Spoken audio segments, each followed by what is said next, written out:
Alright,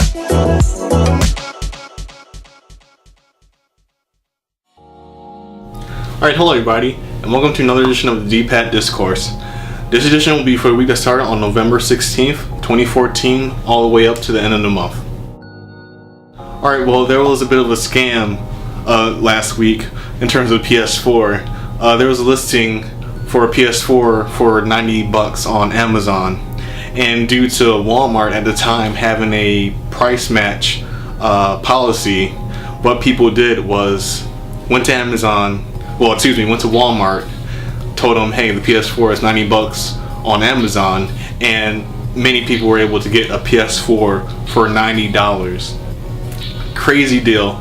I just can't fathom what it will feel like getting a PS4 for less than 1/3 the price of a Wii U. That's crazy. But many people did it. You know, there was receipts online on Twitter of people taking pictures of the receipts saying, yeah, this actually happened. You know, this was real. This is an actual deal that people can do. They could actually get PS4s for $90, and it was just amazing to see so many people being able to do this. It was reported on major news sites. I know CNN reported on it, and also other major news stations as well.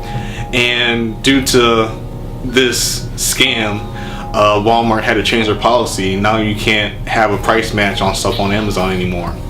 So it was a pretty crazy deal. They lost out on a lot of money. I'm pretty sure Sony wasn't happy about it. Pretty sure Walmart wasn't happy about it either.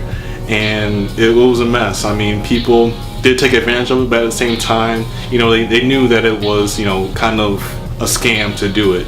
I'm sure, you know, and people didn't mind, how should I say, they didn't mind the fact that it was a scam due to the fact that they're getting a PS4 for so cheap. So they changed their policy. Now people can't do it anymore.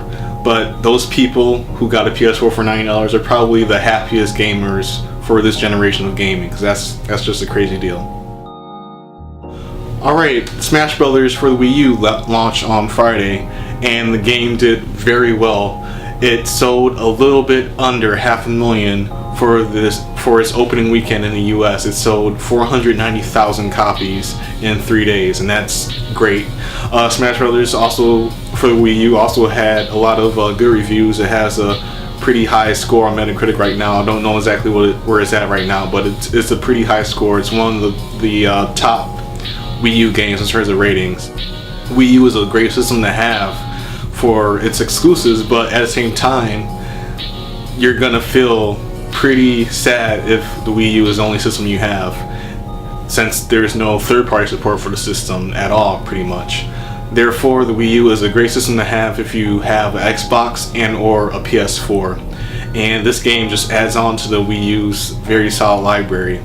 Hopefully the Wii U can get cheaper so more people can buy it in the future and also play these great Nintendo games, but we'll see what happens. But overall, it's good to see the Wii U have another really solid game, since this game's coming out a few weeks after the launch of Bayonetta 2, which has received many Game of the Year award nominations.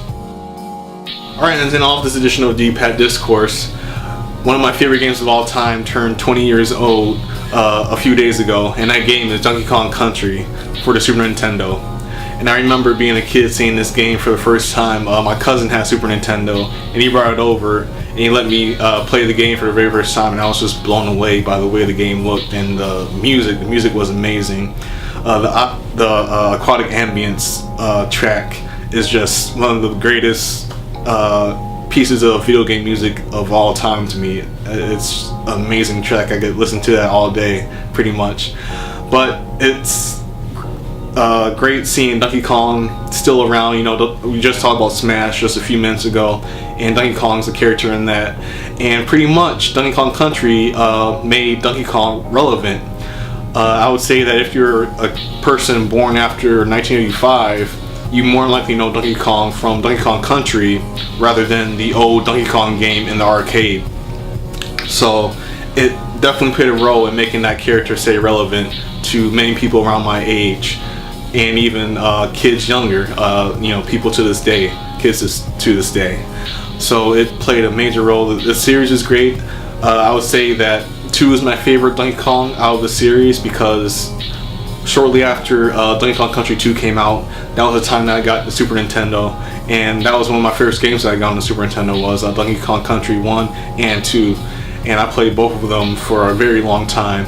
I ran Donkey Kong Country 3, but I didn't like it as much due to the characters and also the music.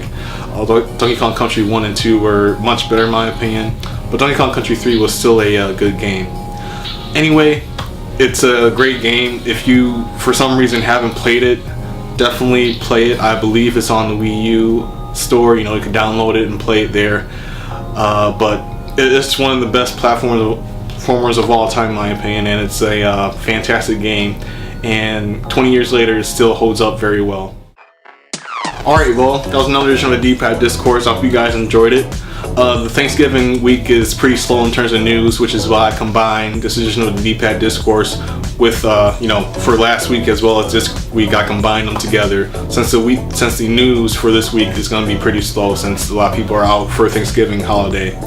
So, therefore, there probably won't be a D-Pad Discourse for next week, but the week after there'll more likely be one. So look out for that, and until next time, I'll see you guys. Alright, goodbye everybody.